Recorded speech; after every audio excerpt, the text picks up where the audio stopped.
All right, we are now recording. So, welcome back to the third session of our Beyond Medication series, Hand on Helpful Caregiving.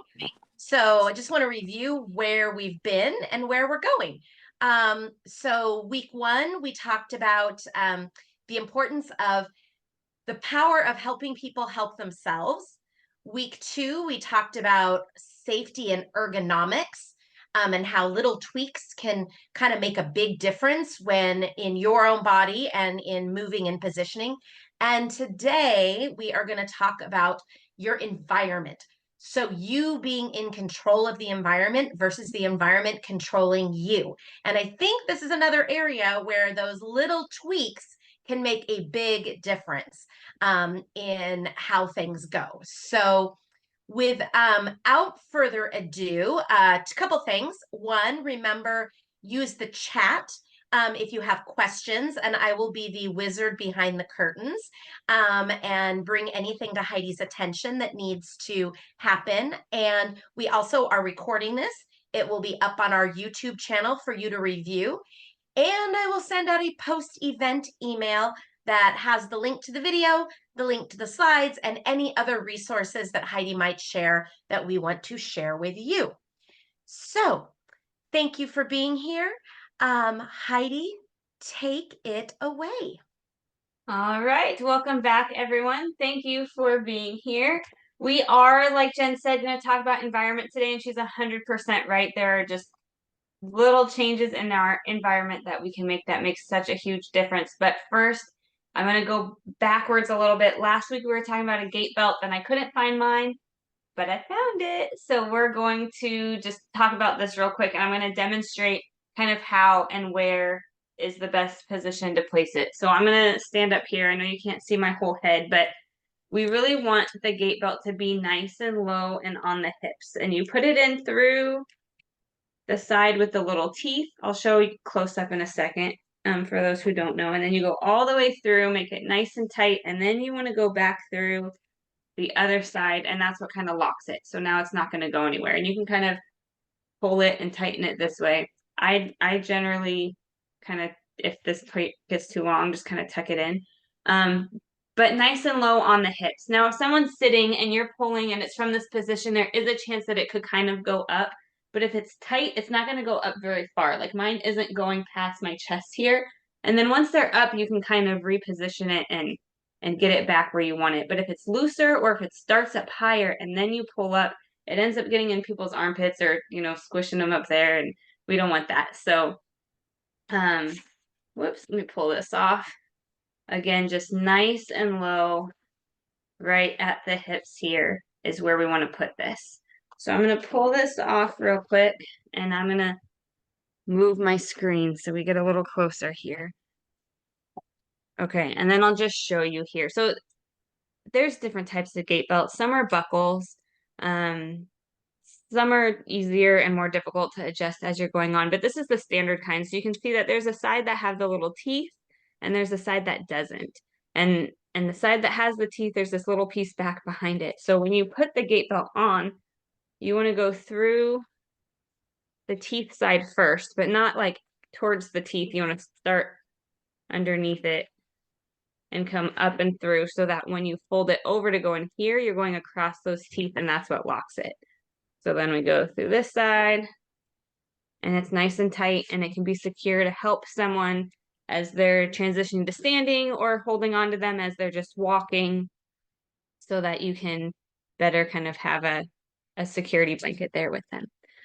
So that's the gait belt. Any questions before I move forward and start with the presentation? Okay. I'm going to come here and share my screen real quick.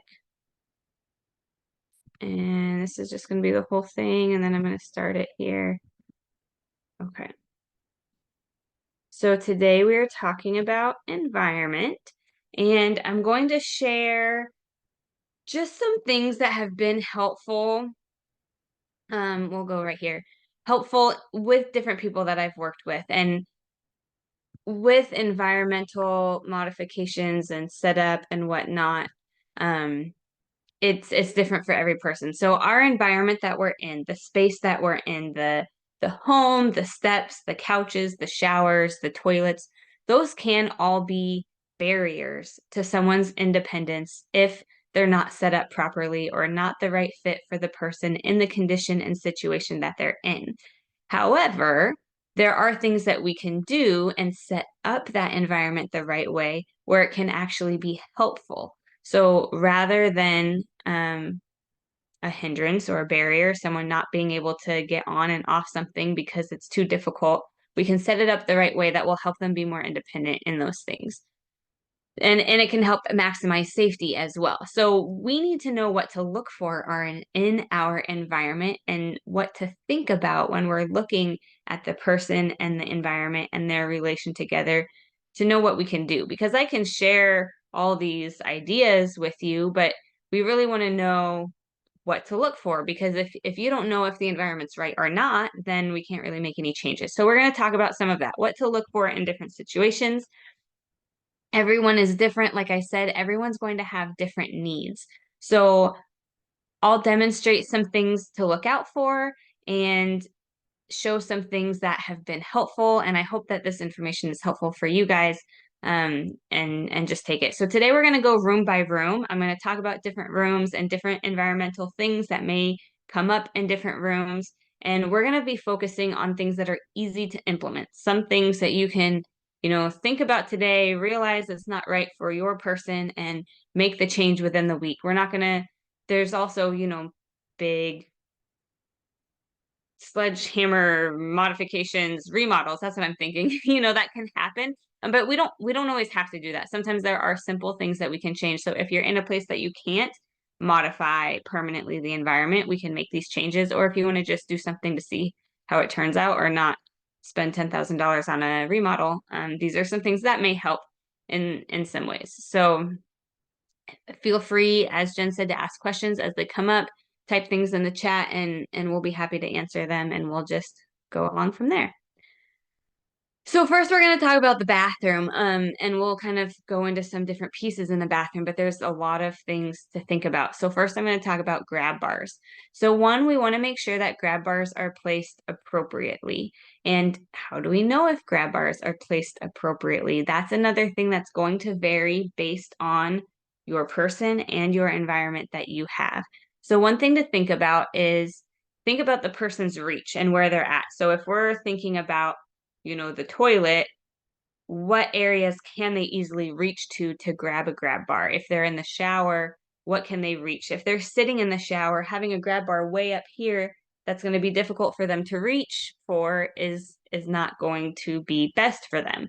If there's a scenario where the grab bar is like across and I have to lean forward, but they're not able to do that, that's not going to be best for them. So think about wherever a person is where you think they might need the grab bar. What is easy for them to reach, either on the side, up high, down low? Think about that without them having to move to get to it. What can they reach for? Is it on the side, or is it in front of them? So those types of things. Another thing is to think about the height, like I said. So don't put it way up high if you have a short person, or don't have it kind of short if you have a really tall person. And think about if someone's sitting and they're going to use a grab bar to then help them stand, and they'll be standing. Maybe we want to do like a vertical grab bar where they can grab on down low, and as they stand up, they can stand up higher. Or put it in a position, if it is a small horizontal one, where they can reach it from sitting, but when they stand up, it's not going to be too low for them, because we want to be able to have them be steady and secure. And I'm kind of, think about yourself. If you are standing, where would you want to hold on? Kind of just right in front of you, between like chest height-ish, is most common in different scenarios. But if you're standing up, then maybe it ends up at your waist. So just some different things to think about. And sometimes it takes a little help to figure out, okay, what really is the right situation. I was working with someone in Seattle, and her daughter lived in Olympia, and her daughter was remodeling their bathroom so that when her parents come down, her mom has an easy place that she can go to the bathroom, get into the shower, and have those supports that she needs, because she was really reliant on grab bars to assist her. And so she actually had me come down and consult on grab bar placement, because they wanted to set it up right for their mom before they got going. So the walls were stripped when I was there. And we kind of talked about, okay, her height and her mobility and where she goes, and this would be a good place for her, and then maybe over here for her, and this would be pretty difficult, so let's do it over here this way. And I shared that because it was just kind of cool that she had that thought to have it done properly the first time, and really talk to someone who has experience with grab bar placement and the person that they're doing it for, to really make something right. So if you're not sure, that's okay. I've been doing this for a while, so I know based on a person's needs and where they're at, where to put grab bars. And if you want a little bit of help, you can reach out for that and get someone's opinion. But those are just some things to think about: is the height, the placement, the reach, when you're thinking about where might be the best place to have a grab bar. Oh, I'm gonna get my little pointer because I think that was so cool. Laser pointer. Here we go. Okay. This is a grab bar cover. This is like it in a roll, and this is it on the grab bar. They're really, really cool. So it's just like a roll like this, and it actually zips around the grab bar. So you put it on and zip it up, and it ends up being really tight, so it's not going to slide around. You do have to buy them according to size. So you need to get there's two different diameters and then different lengths. But they're really awesome, especially in the shower and in the bathroom, because grab bars can get pretty slippery. Sometimes even if you have textured ones, they can be pretty difficult, especially when you're in the shower and you're using them to stand up when you're sitting down. And whether it's on the side and you're pulling this way or pulling up. And so these are grab bar covers that just kind of add more traction and better grip, so people feel safer and more secure when they're transitioning to standing. So that's a super easy thing. If someone's in the shower and they don't feel safe about what they're doing and they're standing, we can get something like this to help adapt to that environment to make it safer for the person.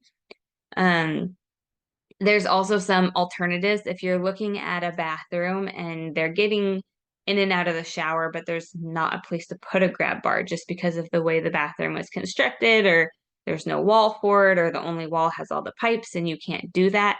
So we'll talk a little bit more about this as we get into different situations, but there are also things you can do. You can have a transfer pole. I don't know if anybody has these. This is a tension transfer pole.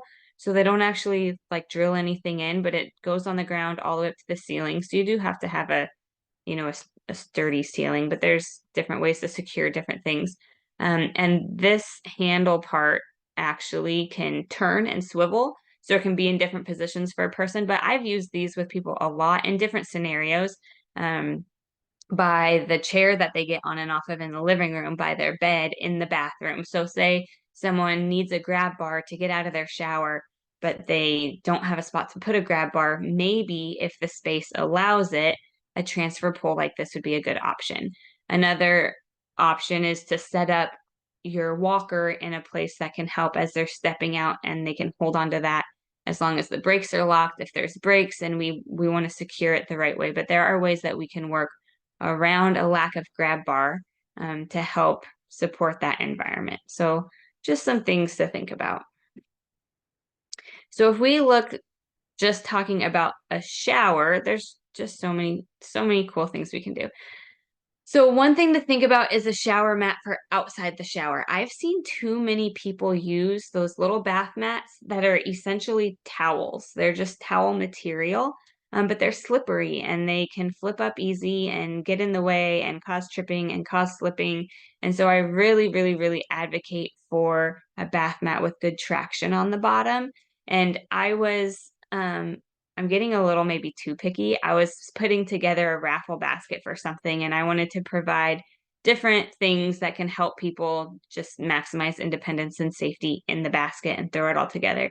And I wanted to get a bath mat, and I was in IKEA and I didn't have a walker, but I want to make sure that a walker could get over it if someone had one without it getting all tangled up. So I was taking my cart and rolling on and off these bath mats. I hope I wasn't getting them dirty before they sold them. But I just really wanted to make sure, okay, are the corners going to flip up if I'm walking, or if I'm walking without a walker and my foot kind of stubs it, Is it going to trip me, or is it one that's nice and secure to the ground? So you want to check and make sure that there's good traction on the bottom of it. It's not going to slide or go anywhere. You don't really want one that's like too puffy and tall. They make some really thick ones, or those memory foam ones that are nice. And those are good for some people if they're stepping and they're getting their feet up. But if we're scuffing at all, we don't want to, trip on that or get something that can cause us to trip. Another one is to check the corners. So if they have like sharp, pointy corners, it might be more common that those corners will kind of flip up as you walk by. Sometimes when they have the more rounded corners, they don't flip up as much. You really have to check each mat. They're not all the same, and they might have good features and not good features, but those are some things to think about. Check the corners, make sure that they don't flip up or roll around as you're stepping over them. But the biggest thing is to make sure that there's good traction so they're not going to slide or go anywhere. So that's a good thing to have right outside your shower. When we talk about inside the shower, I really love traction strips better than I love bath mats that are like suction cups. So I've worked with a lot of people that have a lot of different shower setups, and a lot of them have, the bath mats you put on the ground, and they're suction cups. And so sometimes they're suction cups, but it doesn't fit the drain right. So then they cut holes in it, or it's like slid to the side. And then sometimes those suction cups over time start to slide and they're not as secure. Or a big thing with the shower, and this is really with all of these suction traction scenarios, but if it gets really soapy, then it slides anyway. And then with the bath mats that you put down and need to take up, then that's something someone needs to put down every time they get in the shower and pull up every time they get out of the shower, because if they don't, the water stays in there and then it gets kind of gross, and then that makes it slide around also. So I really love these traction strips, and these are square ones. They make some that are just straight strips. These are little pieces that I actually have in my shower, and you peel them off. They're like stickers, and you put them on the bottom, and you know push them on real good so they're nice and secure. And then you let them dry before you use your water. But then they just stay there, and it provides good traction on the bottom of the tub or the bottom of the shower. So you don't have to worry as much about slipping, but you don't have to bend over and pick it up every time or worry about washing it every time. And they kind of stay in there, and might have been in there for a while. They're not peeling at all. Eventually, I'm sure they might, but then someone can come peel them up and put them back down. So there's less maintenance. I will mention that even my traction strips like this, I have a lot of hair, so I use a lot of shampoo and a lot of conditioner, and I had noticed that sometimes when I hadn't washed my tub too recently, it did get a little slippery even over the strips, but I think because all that soap was still on there. But I just washed my shower and noticed that the grip is nice and strong today. So that's just more of a maintenance thing, but the strips work really well, and are a little less maintenance than the mats and a little more secure sometimes.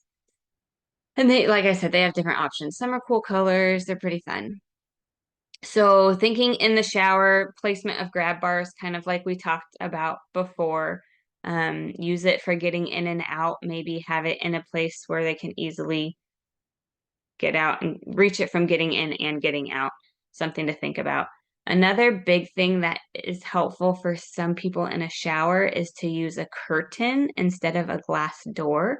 So some showers have those glass doors that either slide open or open up, and they're nice and they keep the water in and they look nice, but they usually have less of an opening to walk through. So they're a little more limited if someone has difficulty with mobility in climbing in and reaching in and navigating around that shower door. So typically, if someone has a glass shower door, it is pretty easy for someone to come and take it off the frame. Sometimes the frame is still there, but then it's nice and open, and you can put a curtain rod at the top and hang a shower curtain so that you can, slide it all the way open and all the way shut.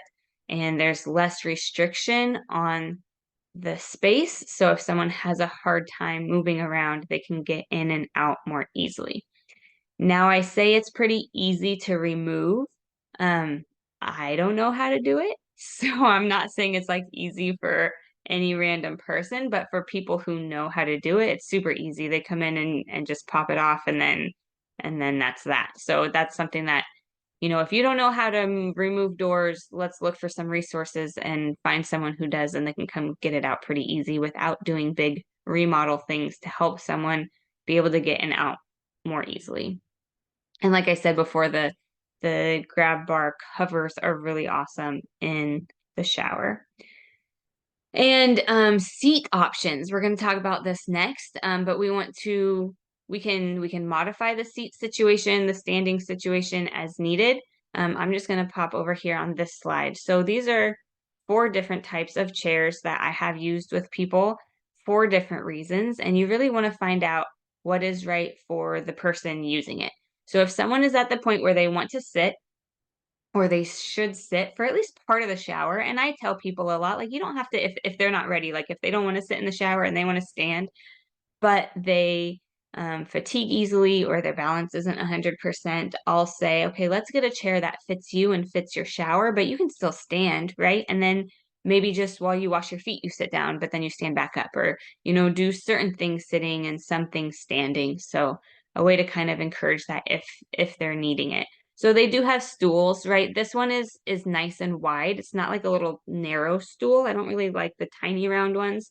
But everybody's different, right? So this is good for someone who has good balance, good trunk support. They're not going to, fall over. They don't need that back support. They want something that's a little bit smaller in their shower, not taking up too much space, but they want to be able to sit down and stand up when they need to. It does usually have like a little hook for if they have like a removable shower head that they can kind of hook in the side of that bench seat there.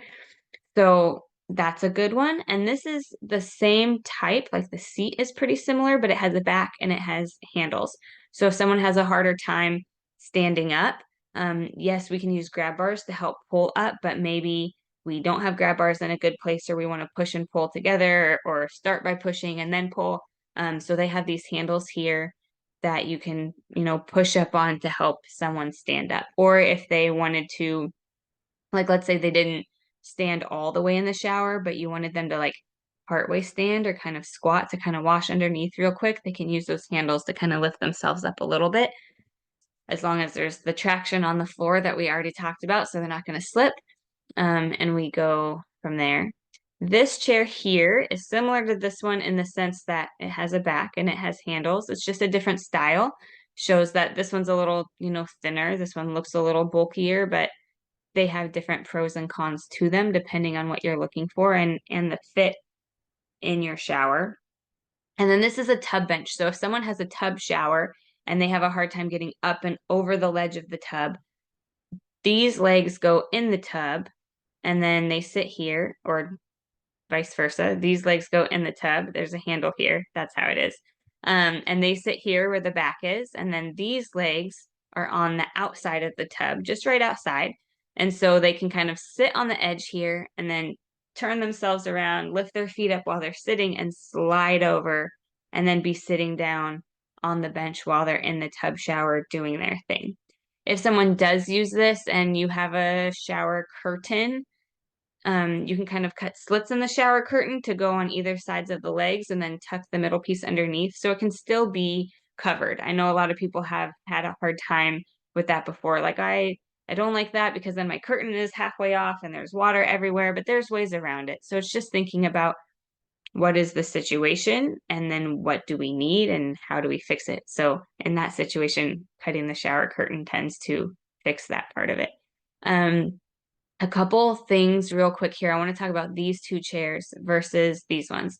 So the legs on these are the standard ones where, there's like a pole and then there's the little holes and you push the button and you can, raise it and elevate it. So let's say they're like half an inch apart, so you can make it the right size in half-inch increments. These 2, the legs actually spin, they twist to get taller and shorter, so you can be more precise in their heights. It's not one is better than the other, it's just different, and you might want one in a situation versus another one. Oh, sorry, I don't want to go to the toilet yet. No, go back. Shoot, how do I go back? Hang on. Sorry, guys. We went way ahead. Okay. So those are things to think about in the shower. I am actually going to jump to this one and just talk about this situation. Um, like I've said before, as an occupational therapist, I always say I'm a trained problem solver. So I was working with this gentleman, and this was his shower. And he was a very tall gentleman, and he was at the point where he really needed to be sitting during his showers. But this seat, he has a built-in seat in his shower, and it's really low. It's hard to tell here, but it's low and it's small. You don't fit your whole bum on it. And I really don't love built-in seats because they're not great for really anybody. You'd have to find the right person to fit it, right? Being able to add in chairs is a lot more customizable. So anyway, he had this, but if we had a standard shower chair like this one and we put it in front of that built-in seat, he's so tall and his legs were like way crunched up. It's hard to tell without a person in there. But he was way crunched up. And then when he stood up, he was like right up in front of the shower. It just wasn't a good scenario for him. He wasn't able to fit in there like that. But then what do we do? So this was one that it took me a while and we tried a lot of different things, but then I found this shower chair. So this is actually the same as this one here. That's the one that I ended up getting for it. And each one of these legs pops off and on, and then the seat part is a separate piece. So you put those all on.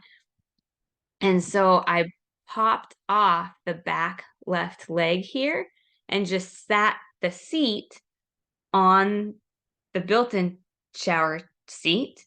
And then since these legs are all they spin to get to the right height, I was able to make it the right height where it could be flat and be a little bit taller than that low shower seat. And it's wider, but it's also in the back of the shower. So he still had all this space for his legs and he could still stand up when he wanted to for that part of his shower. So this just goes to show that there are things that we can do and figure out to make your space work for you. After I figured this out for him, I think that there was 3 or 4 other people that we ended up getting this shower seat for and doing the same thing. They were all in an independent living facility, so they all had the similar showers with this half built-in seat. Didn't have space with a seat in front of it. So we were able to use this seat to customize the situation and make it the right height for them. And we just put a little grippy thing under the back side here so that it didn't slide around, and it worked awesome. So that's just a way to kind of show that that's a way to customize things in the shower. Any questions on showers before I move on to toilets? Do you ever think you'd be in a presentation, a workshop talking about showers and toilets? I love talking about showers and toilets. Okay, so toilets. When someone has difficulty getting up and down, there are options that can help us help them so that they can get up and down more easily and feel safer as they're doing it. So one is seat risers. There are different styles. So you can see here are 4 different toilet seat risers, and there's a ton of them. Just go on Amazon and type in toilet seat riser, and there's so many you won't know what to do with them. They have different heights. So a standard, the most common one I'd say is about 3 inches.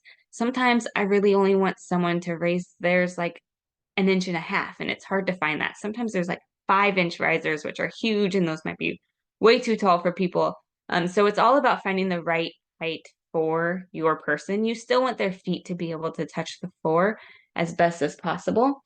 And you want them so that they can get up and down. I'm sorry, I got distracted by something. I'll focus better. So there's these different styles. So this one hinges. So it screws in at the back of the toilet, and then the toilet seat hinges up and down. It flips up and down. So some people like that because then they can clean in it and around it more easily. This one has handles. So the handles are actually on the toilet seat riser, but this toilet seat riser also screws in at the back. There are some toilet seat risers that just sit on the toilet or sit in the toilet bowl and they have handles, but they're not screwed in. I don't like that type because then if you push down on a handle and you're not doing them both at the same time exactly, the seat can wobble and tip you over and you don't want to do that. So if you have handles on the toilet seat riser itself, make sure that you screw it into the back of the toilet. Then there's this kind that just kind of sits there, but there's no arms, so it's okay. But you really want to make sure that it's the right size for your toilet. And then this one sits on top of your toilet, but it has bars that go all the way to the floor. So that's okay because then if you're pushing down, it's not going to tip because you're just pushing down into the floor. You're not, moving the toilet seat. So those are just 4 common types. This one is nice for people who maybe they're going somewhere and they want to, this one is pretty big and bulky, but it's easy to take on and off. It doesn't have to, stay on the seat. This one also can come on and off easily, but the ones that if you're like putting it on a toilet that someone's using consistently, you really want the ones that screw in on the back. And they're pretty easy to screw in and out. It's just like a regular toilet seat. So our toilet seat is screwed into the back of the toilet, right? So you just take those little screws out. This one, some of them, this one, you can see how it goes under. Oh, hold on, my pointer's gone. There it is. It goes under your own toilet seat. So you leave your toilet seat on top and then the toilet seat riser goes underneath it. And those are kind of nice because then you don't feel like you're sitting on something totally different. Um, but there's the screws in the back. So you just take the little screws out, you lift up the toilet seat, you put the riser on, you put the toilet seat on top, and it comes with long screws. So then those screws go back in and you put it on the same way you had your seat on before. And these might occasionally need a little tightening, just like a regular toilet seat does. So I was sitting down the other day and kind of slid around and I'm like, oh, I need to tighten that up. So they're pretty simple, but it really helps people if you find the right height, not too tall, not too short, to help them get up and down more easily. And so make sure that you check if it's round or elongated. You definitely do want to get the right style seat for the toilet that you have so it fits appropriately. And then also on this screen are toilet safety frames. So let's say the height of the toilet is great, but you don't really have a good place to put a grab bar, or you're in a position where you can't put grab bars. Say you're renting somewhere and you can't, put permanent holes in it or something. These safety frames work really well. And there's 2 styles here. There's a ton of styles, but these are my 2 favorites. So this one, same thing. It screws in to the back of your toilet seat the same way the toilet seat and the toilet seat risers do.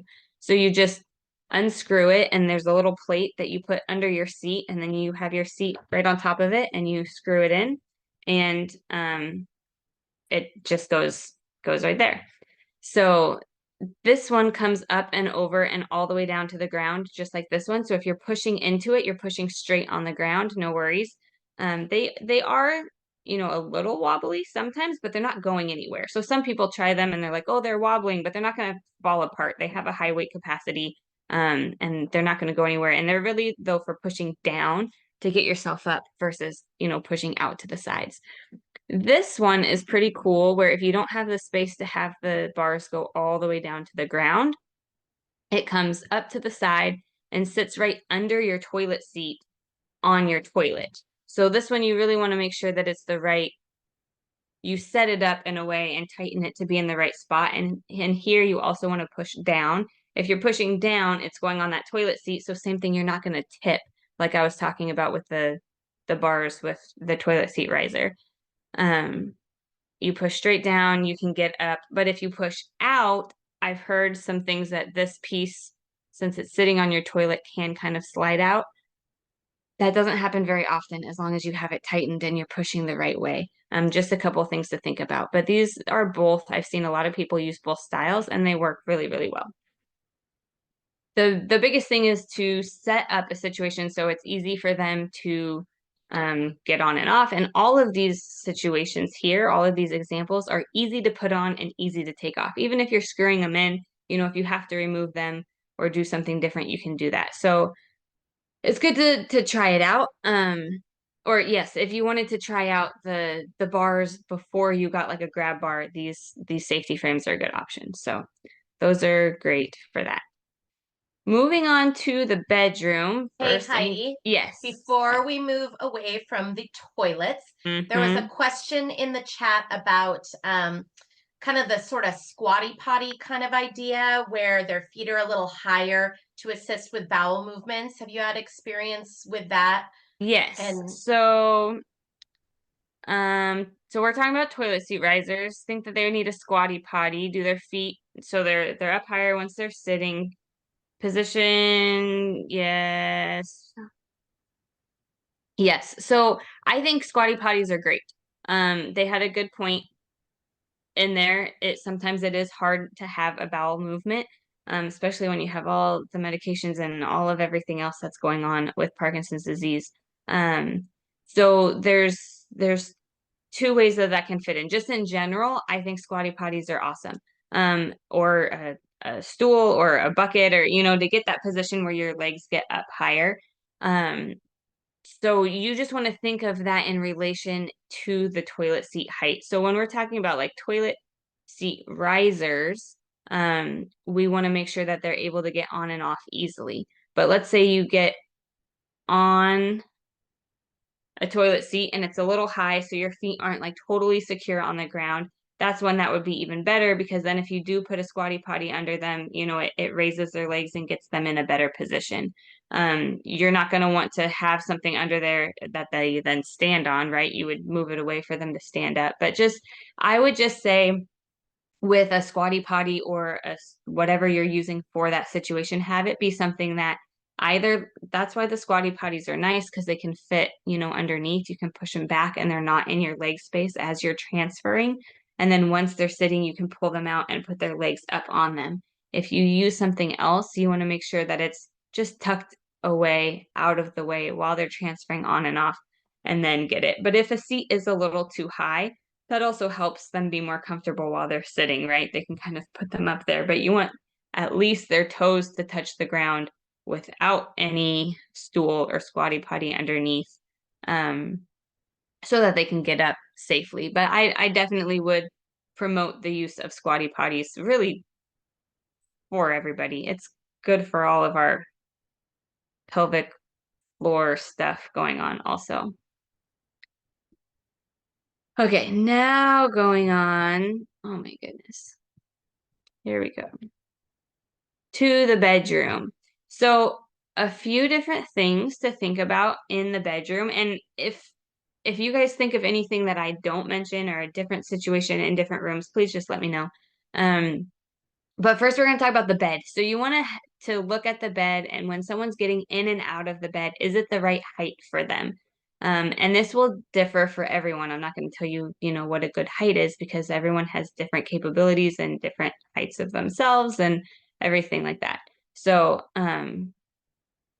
that's something to think about.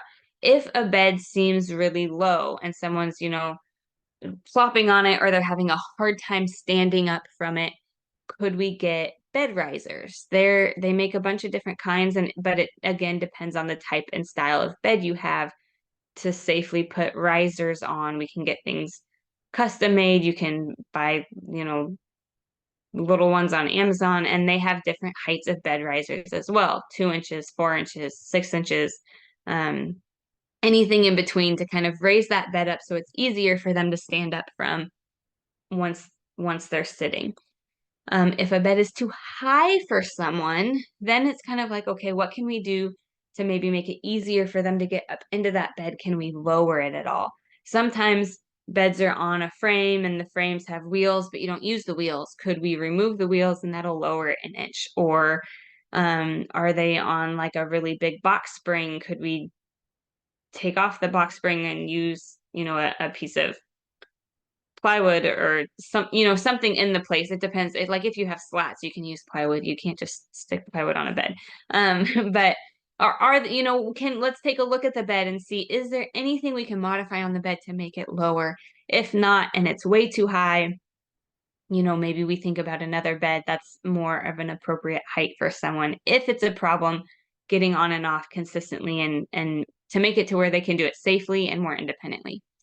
Another option is to get a bed rail. So this doesn't change the height. You still want it a good height, right? But a bed rail can still help someone get on and off more easily. So these are just two different styles. This piece back here goes under the mattress. These legs go on the floor, and then the bed rail comes up and, you push off the rail. If you're sitting on the bed at the edge of the bed and your feet are hanging over, the rail might be right here and you can kind of put your hand on it to help push up. Then we kind of talked about this last week with the positioning and getting on and off. You would want to make sure that you're all the way up against the bed rail to then lay down so you're in the right spot and position on your bed. And these could also help in getting up also. Even if we use the log roll technique we talked about last week, rolling on our side, we can kind of hold the bed rail while we pull our feet off the edge of the bed. So some people don't love bed rails. I know like in hospitals and skilled nursing facilities and some assisted livings, it really depends on where you're at, but there's like rules and regulations about not having them because of things. But in people's own personal situations, they can be an asset if they're used appropriately, and they need to kind of be placed appropriately. If you have someone who we don't want to use it really as keeping them on the bed. If you have someone who falls off the bed a lot, it's not really used to prevent them from falling off the bed because we don't really want them to get like stuck in it, right?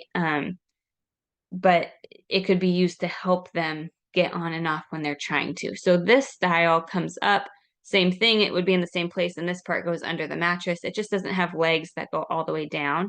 I like the legs that go down to the floor because it is a little more sturdy. But sometimes it's hard to find legs that are the right height for your bed. If you do have a lower bed, these legs might not get short enough. They're adjustable, but it really just depends on the bed riser that you get, or the bed rail that you get, and the height of your bed. So they're just handy, something else to think about. In general, if someone has like a nightstand or different things, I just try to keep the area clear, especially in front of the bed as they're getting on and off, especially if they're getting in and out of the bed multiple times at night to go use the restroom or do something else. You want a clear pathway and a clear space by the bed. And looking at the closet space, if someone is getting their own clothes out of the closet and their balance isn't 100%, or maybe they use a wheelchair, but they want to stand up to, reach something, is there a space right by the closet that maybe you can put a grab bar to help their stability as they're reaching to get something out of the closet? That's one way to help them stay safe and still independent as they're reaching for something if they're in the situation to do that and there's space to do that. Another thing is getting hanger extenders. So you can hang these things. So here's your hanging rod, is that what it's called, in the closet, and you put these extenders on it, and it can either just be lower and you hang your hanger on that, or it can kind of, I should have put a picture if this isn't making sense. So it could go this way and you can hang your hangers on it, or there's types that come down and there's like different holes that you can put hangers in so your clothes are more on top of each other. But that can just kind of lower things. So if the hanging rod is too high for them to reach, you can use those hanging extenders to reach more easily. And also I would use, like, a lot of people put things in their closet on the floor, extra things, or stack things up. But sometimes they might kind of overflow. So you can maybe use organizational bins in the closet on the ground if you put things in there to prevent things from overflowing and causing a safety concern in that way. So that's just another thing to think about. Any questions? Bed, closet? Okay, in the dining room, I put this in here just because I've seen, I mean, a lot of times people who have Parkinson's, for a variety of reasons, can have difficulty with eating, right? The tremors, if they have them, make it difficult. So positioning, I mean, this could have been thrown in at the positioning presentation last week, but it's also about our environment that we're in. is huge when someone is eating. So you want them to be scooted close into the table so they're not, having to lean over and there's not a big gap to bring that food across to them, right? Help them sit nice and close. And you want their feet to be flat on the floor while they're sitting. But as their feet are flat on the floor while they're sitting, because it kind of just helps with balance and security, think about the table height, would you want to be eating if the table's up high, or if the table was down low and there's more space you need to bring? Is there a way to make the table at a good height for them, just below the chest level, so you're not reaching up to grab the food, but you're not leaning down either? So same thing as the bed. Can we get risers if the table's too low? Or is there a way that we can, put an extra safely cushion under the chair? We can talk about cushions a whole other time. We don't want to just stack up a bunch, right? But is there something we can do to elevate the person a little bit as they're sitting so they're at a good height at that table while they're eating?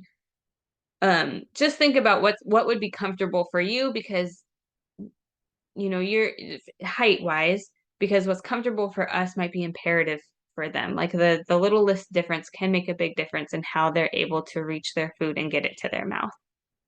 And like everything else, different people might have different needs. It's just something to think about. Another thing is to think about the chair in relation to the table. Like I said, have them scooted in nice and close. If someone's in a wheelchair, lock those brakes so they don't start sliding back. I would work with someone and I would always, put him up next to the table and lock the brakes, but he liked to kind of scoot around. And so he'd unlock them, or he'd lock one side, but then he'd kind of roll around and he would always end up so far away from the table again. So we just brought him up and made sure to lock those brakes so he could stay nice and close to the table while he was eating, and not such a big gap and opportunity to spill food. Okay, in the kitchen, if someone is still, moving around and helping with things in the kitchen, just a couple things to keep in mind. Keeping larger, more often used appliances out on the counter can make it a lot easier for them if they're able to use those things independently and they want to, go make the coffee or go do something else. Appliances, rather than lifting them up or bending over all the time, keeping them out in a neat, clean space. Also keeping snacks in commonly used snacks. If there's a snack that they like to get a lot, or a snack that they can get on their own, keep those in easy to reach spaces. Maybe there's a certain section in the fridge that are easy to get snacks so they can go in there and they always know where it's at and they can reach them, or a special cabinet where people can go and get things that they use on their own more often so that they can reach those things versus having them kind of spread out throughout the whole kitchen. And it I put a note on here. So my daughter is 6. She's starting to she'll be 7 next month. Crazy. But she's starting to do more things on her own in terms of get herself water. She's been surprising us and making her and her sister a bowl of cereal. And it gets messy. It gets a little crazy. Sometimes it's a little more of a hassle, but also she feels so proud that she's doing it on her own. And it is one less thing, maybe I have to wipe up a little bit of spilled milk, but I don't have to go make 2 bowls of cereal. So that's just something. If you tend to always get snacks and things out for your loved one, because they might make a little bit of a mess, maybe they can do it if we have it in a place that's easy for them to get to and grab, and just certain things so that they can have a little bit more independence in that area. Okay, one more thing, just in home in general. So here's a bunch of different things to think about. So one is lighting. Allowing for natural light is really good throughout the day for a variety of reasons. It helps with sleep patterns. It helps with brightness and being able to see more clearly, and being safer in that. And just making sure that we have adequate light throughout the house. I'm here in this room, but in my room over there, the lighting is horrible. And like every night, there's one light in one corner, and then one light like on the end of the kitchen that's not really in there. And I'm like, it is so dark in here. We need to get some more lights, but we don't have any overhead lights. So, can we get overhead lights, or can we get another lamp in there? What's something that we can do to brighten up the space to help everyone be able to see better, just to keep things safe. Another great thing to have is motion censored night lights. If someone does get up and get a snack in the middle of the night, or if they do go to the bathroom a lot at night and they're getting up and, walking back and forth from the bathroom, you don't want the lights on all night, right? We want them to be able to sleep. But can we have those censored night lights so that when they get up and move to the bathroom, they pop on and then they can see where they're going rather than tripping over things in the dark? Another thing is to allow for adequate space between furniture and walkways. So down your hallway, keep things open and clear just so it's easier to walk through, especially if you are starting to use walkers. We talked last week about those U-step walkers. They are a little bit wider and take up some space. So, and then also like in your living room, if you have a couch and a coffee table, keeping space between the couch and the coffee table. So if someone does have their walker, they can keep it with them all the way until they sit versus, having to leave it in the corner or squeeze between something. We don't want anybody's feet to get tangled up in anything. So it is recommended that there's 36 inches of walkway in common areas and in hallways. I'm going to be honest, I don't remember where I saw these numbers. I found them over a year ago probably, but it was, in something. Just as like in general and common, everyone is different, but it just is recommended to keep 36 inches of clear walkway space and at least 24 inches between like a sofa and a coffee table so that you can get in your space better without tripping on things and making things too tangled up. So area rugs, throw rugs, that's a big topic of conversation with a lot of people. Can be kind of a touchy topic because a lot of people have their throw rugs that they really, really love. I'm just going to be honest, I don't love throw rugs in general. Kind of like the bath mats, it's just an extra opportunity to trip on something. I will never go into someone's house and just pick it up and tell them that they can't have it, right? I know people are attached to them and really like them. So if we do want to keep a throw rug, what can we do to make it safer? Make sure that it has traction on the bottom. If it doesn't, you can get like another traction sheet thing that goes under rugs to keep it secure on the floor so it's not sliding. Check the corners, just like the bath mats. We don't want the corners to be flipping up as you're stepping over it, something you can catch your foot on. Is it a really tall rug? Can you stub your toe on it and cause tripping? We don't want our foot to catch, our walker to catch as we're walking across it. So you want to make sure it's smooth, low, and secure if you have throw rugs. If they're not smooth, low, and secure, then really we don't want them because we don't want anyone to trip and get hurt. So just something to think about. And I mean, these are all things to think about. I know I've said that a lot. And then just some miscellaneous things. So maybe it could help to have a sturdy place to sit by the front door to get shoes on and off. So can you have a chair or a bench or something near the door if you're I mean, it depends on where you put your shoes on, right? But make sure that you have a space that's easy for you to sit rather than someone trying to struggle standing up or, sit way down low on a sofa and have a hard time getting up with the shoes or whatnot. If someone has a hard time getting up and down, can we have chairs throughout the home that have armrests on them to help them stand up? That's another thing maybe at the dining room table. If you have a bunch of chairs that don't have arms, but that could really help them, can we have one chair with arms so that they can sit down and be able to push themselves up a little bit better? Securing cords. So, oh, I wish I had them. They're down there. We'll look at this next week.